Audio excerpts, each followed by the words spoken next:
বান্দরবানে সড়ক দুর্ঘটনা প্রতিরোধে পাহাড়ের আঁকাবাঁকা বাঁকগুলোতে ঝোপঝাড় পরিষ্কার করছে পৌরসভা। এ বিষয়ে বান্দরবান থেকে আরও জানিয়েছেন ইয়াসিনুল হাকিম। দীর্ঘ কয়েক মাস বর্ষার কারণে বান্দরবানের বিভিন্ন পাহাড়, বিভিন্ন আঁকাবাঁকা সড়ক এইগুলোতে পরিণত হয়েছে আসলে যার জোপে। এটির কারণে কিন্তু বান্দরবানের বিভিন্ন যাতায়াত সড়কগুলোতে এক প্রান্ত থেকে অন্য প্রান্তে দৃশ্যমান না হওয়ায় সড়কের ঘটেছে বিভিন্ন আসলে দুর্ঘটনা। এটির কারণে বান্দরবান পৌরসভার পক্ষ থেকে যে ৯ টি ওয়ার্ড রয়েছে সেই ৯ টি ওয়ার্ডে পরিষ্কার পরিচ্ছন্নতা অভিযান শুরু করেছে পৌর কর্তৃপক্ষ। এটির মাধ্যমে স্থানীয় যারা পরিবহন চালক রয়েছে, স্থানীয় পর্যটন সংশ্লিষ্ট রয়েছে সবাই মনে করছে এইটি পরিষ্কার পরিচ্ছন্নতার কারণে পরিবহনের যে দৃশ্যমান সড়কগুলো সেটি আরো দৃশ্যমান হবে এবং দুর্ঘটনা অনেকটা আসলে প্রতিরোধ করা সম্ভব হবে। আমরা কথা বলেছি পৌর প্রশাসক এস এম মঞ্জুরুল হকের সাথে, তিনি আমাদেরকে জানিয়েছে বান্দরবান পৌরসভার ৯টি ওয়ার্ডের বিভিন্ন অলিগলিগুলোতে আসলে পর্যটকদের যাতায়াত, পাশাপাশি বিভিন্ন গুরুত্বপূর্ণ সড়কগুলোতে বর্ষার কারণে জারজোপে পরিণত হয়ে গিয়েছিল। এটির কারণে কিন্তু ইতিমধ্যে বেশ কিছু টার্নিং পয়েন্টে বিভিন্ন আঁকাবাঁকা সড়কে কিন্তু দুর্ঘটনার ঘটনা ঘটেছে।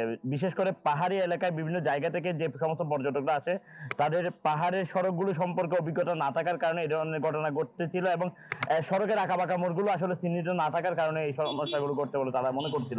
এই জন্য পৌর প্রশাসক এটিও জানিয়েছে বান্দরবান পৌরসভার ৯টি ওয়ার্ডের পাশাপাশি পর্যটনের যে গুরুত্বপূর্ণ এলাকাগুলো রয়েছে সেখানে আঁকাবাঁকা মোড়গুলো তারা পরিষ্কার পরিচ্ছন্নতার উদ্যোগ নিয়েছে।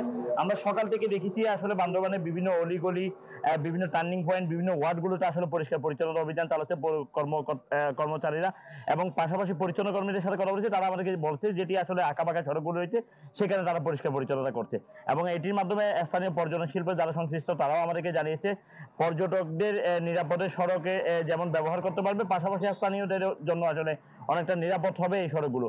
বিশেষ করে বান্দরবানের সার্কিট হাউস সড়ক, ইসলামপুর, লাঙ্গিপাড়া, হাফেজগোনা, মেঘলা বান্দরবান সড়ক, লেমুজিরি পাড়া থেকে শুরু করে বিভিন্ন গুরুত্বপূর্ণ সড়ক, বিশেষ করে নীলগিরি, নীলদিগন্ত, রুমা সড়কের যে আঁকাবাঁকা মোড়গুলো রয়েছে যেখানে আসলে বিপজ্জনক অনেক মোড় ছিল সেই মোড়গুলো আসলে তারা কাটিয়ে নিয়ে এখন বর্তমানে পরিষ্কার পরিচ্ছন্নভাবে চলাচলের রাস্তা যেমন সুগম হয়েছে, পাশাপাশি পর্যটকদের যাতায়াতের জন্য আসলে একটি দৃষ্টিনন্দন সড়কে পরিণত হবে বলে পৌর কর্তৃপক্ষ আমাদেরকে জানিয়েছে। পৌর প্রশাসনের উদ্যোগে সেই দুর্ঘটনা প্রতিরোধে কিন্তু এখন নানা উদ্যোগ নিয়ে বিভিন্ন জারজোপ পরিষ্কার করা হচ্ছে, রাস্তার অলিগলিগুলো পরিষ্কার করা হচ্ছে, আঁকাবাঁকা মোড়গুলো আসলে চিহ্নিত করার উদ্যোগ তারা নিয়েছে।